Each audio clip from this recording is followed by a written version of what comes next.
เป็นจังไดบาดนี่มาอยู่สวนบ่มาอยู่สวนมีความรู้สึกเป็นจังได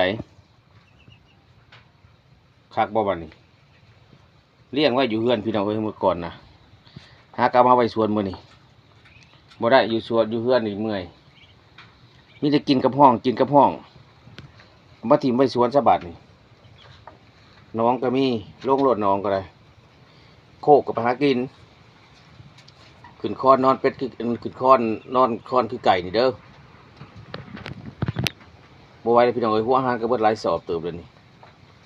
รุ่นใหญ่กว่านี้ก็16 โตรุ่นนี้ก็13บ่จักรอดล่ะเอามาปล่อยไว้สวนแบบเลี้ยงแบบมันออร์แกนิกเอาหากินเองใหญ่เองลงน้องเอง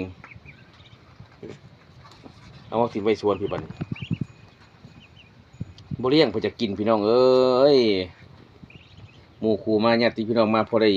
แก้พอได้เห็นเลือดแป้งพอได้ปิ้งเปิดหัวอาหาร3-4 สอบไปได้นี่ก็ได้เพื่อสิซ้ำนี่เลี้ยงไว้พอได้แก่ในครอบครัวบ่ได้กูได้ขายดอกพี่น้องเอ้ยกินหมู่คู่มากับปิ้ง